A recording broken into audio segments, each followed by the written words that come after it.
நாகை மீன்வள பல்கலைக்கழகத்திற்கு ஜெயலலிதா பெயரா? தமிழக அரசின் பரிந்துரையை ஏற்பாரா குடியரசுத் தலைவர்? தமிழ்நாட்டின் நாகப்பட்டினத்தில் 2012ஆம் ஆண்டில் தமிழ்நாடு மீன்வள பல்கலைக்கழகம் நிறுவப்பட்டது. இந்த பல்கலைக்கழகத்திற்கு மறைந்த முன்னாள் தமிழக முதல்வர் டாக்டர் ஜெயலலிதா பெயரை சூட்ட கடந்த அதிமுக ஆட்சியில் திட்டமிடப்பட்டது.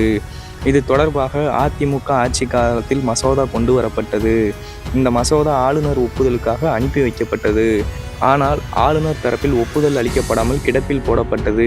இதையடுத்து தமிழகத்தில் ஆட்சி மாற்றம் ஏற்பட்டு திமுக அரசு பொறுப்பேற்றது. திமுக ஆட்சியிலும் பல்கலைக்கழக பெயர் மாற்றம் தொடர்பாக மசோதா நிறைவேற்றி ஆளுநர் RN ரவிக்கு அனுப்பி வைத்தது.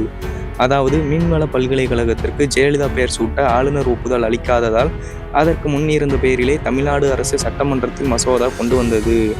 திமுகவின் இந்த மசோதா சட்டசபையில் நிறைவேறிய நிலையில் தமிழக ஆளுநர் RN ரவியின் ஒப்புதலுக்கு அனுப்பி வைக்கப்பட்டது. ஆனால் ஆளுநர் RN ரவி இதனை கிடப்பில் போட்டார். பின்னர் நீண்ட தாமதத்திற்கு பிறகு குடியரசுத் தலைவர் திரௌபதி முர்முக்கு அனுப்பி வைத்தார் ஆளுநர். இந்த நிலையில் நாகை மீன்வள பல்கலைக்கழகத்திற்கு மறைந்த முன்னாள் முதல்வர் ஜெயலலிதாவின் பெயர் வைக்கும் பரிந்துரையை குடியரசுத் தலைவர் திரௌபதி முர்மு நிராகரித்துள்ளார். தமிழக அரசு சார்பில் அளிக்கப்பட்டுள்ள பரிந்துரையை நிராகரித்து குடியரசுத் தலைவர் திரௌபதி முர்மு கடிதம் அனுப்பியுள்ளார். நாகை மீன்வள பல்கலைக்கழகத்திற்கு மறைந்த முன்னாள் முதல்வர் ஜெயலலிதா பெயரை வைக்கும் பரிந்துரையை குடியரசுத் தலைவர் நிராகரித்திருப்பது பரபரப்பை ஏற்படுத்தியுள்ளது.